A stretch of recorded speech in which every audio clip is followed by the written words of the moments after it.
दोस्तों, आज की दुनिया में युद्ध सिर्फ सेना नहीं जीतती, युद्ध जीतती है रणनीति और डर। और ये डर पैदा होता है परमाणु ताकत से। भारत ने एक बार फिर रणनीतिक स्तर पर पाकिस्तान को पीछे छोड़ दिया है। ये कोई खेल, रैंकिंग या बयानबाजी नहीं है। ये बदलाव भारत की न्यूक्लियर पॉलिसी और डिलीवर सिस्टम में हुआ है, जिसे अब अंतर्राष्ट्रीय रिपोर्ट्स भी मान रही है। दरअसल 2026 की शुरुआत में Stockholm International Peace Research Institute यानी सिपरी की रिपोर्ट सामने आई। इस रिपोर्ट के मुताबिक भारत के पास करीब 180 परमाणु हथियार है, जबकि पाकिस्तान के पास लगभग 170। संख्या लगभग बराबर है, लेकिन तस्वीर यहीं खत्म नहीं होती। परमाणु शक्ति सिर्फ हथियारों की गिनती से तय नहीं होती। असली पैमाना होता है कितनी जल्दी हमला किया जा सकता है, कितनी दूर तक हथियार पहुंच सकते हैं और संकट की स्थिति में सिस्टम कितना भरोसेमंद है। यहीं से भारत और पाकिस्तान के बीच फर्क साफ नजर आने लगता है। भारत ने अपनी परमाणु रणनीति में बड़ा तकनीकी बदलाव किया है।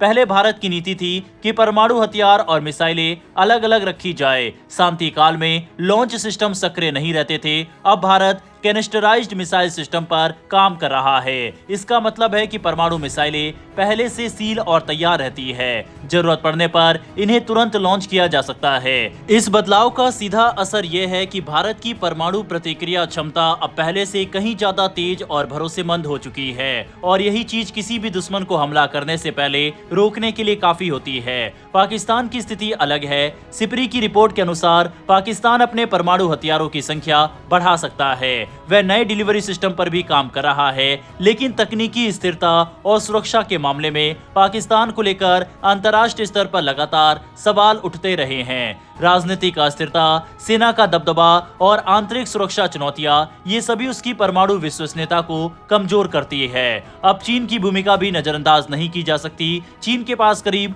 600 परमाणु हथियार है और वह तेजी से अपने न्यूक्लियर सिस्टम को आधुनिक बना रहा है। चीन, भारत और पाकिस्तान तीनों अब MIRV तकनीक पर काम कर रहे हैं। ये तकनीक एक ही मिसाइल से कई वॉरहेड लॉन्च करने की क्षमता देती है। भारत अब साफ कर चुका है कि उसकी रणनीतिक चुनौती सिर्फ पाकिस्तान तक सीमित नहीं है। इसी वजह से भारत लंबी दूरी की मिसाइलों, समुद्री परमाणु क्षमता और परमाणु पनडुब्बियों पर विशेष ध्यान दे रहा है। सिपरी की रिपोर्ट भारत की न्यूक्लियर ट्रायड को मजबूत होती क्षमता मानती है। भारत के पास हवाई प्लेटफॉर्म से गिराए जाने वाले परमाणु हथियार, जमीन से दागे जाने वाले मिसाइलें और समुद्र से लॉन्च होने वाले परमाणु मिसाइलें मौजूद है। सबसे अहम बात, भारत के पास सेकेंड स्ट्राइक कैपेबिलिटी है, यानी अगर भारत पर पहले परमाणु हमला होता भी है तो भारत जवाब देने में सक्षम रहेगा। रिपोर्ट्स ये भी चेतावनी देती है कि दुनिया एक बार फिर हथियारों के दौड़ की ओर बढ़ रही है। 2020 से 2024 के बीच 160 से ज्यादा देशों ने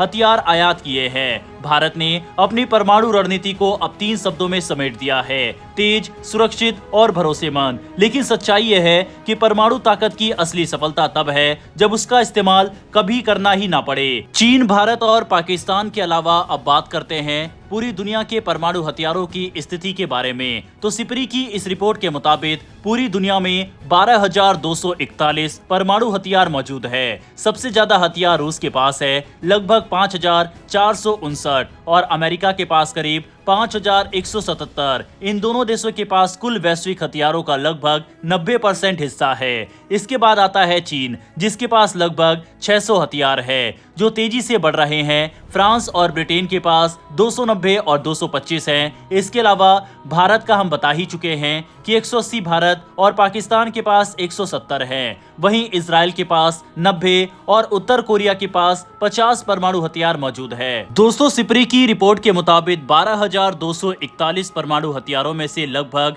3,912 हथियार तुरंत तैनात हैं, यानी मिसाइलों या हवाई वाहनों में लगे हुए हैं, और करीब 2100 ऐसे हथियार हैं जिन्हें बहुत तेज गति से लॉन्च किया जा सकता है, ज्यादातर अमेरिका और रूस के पास। वहीं कमेंट में आप बताइएगा कि भारत के पहले परमाणु परीक्षण का कोड नेम क्या था। ऑप्शन है ऑपरेशन शक्ति, ऑपरेशन त्रिशूल, स्माइलिंग बुद्धा या मिशन अग्नि। सही जवाब को मैं लाइक कर दूंगा। डिफेंस से जुड़ी काफी इंटरेस्टिंग सीरीज आने वाली है, इसीलिए चैनल को सब्सक्राइब नहीं किया तो जरूर कर लीजिए। फिर मिलते हैं ऐसी एक नई वीडियो के साथ। धन्यवाद। जय हिंद, जय भारत।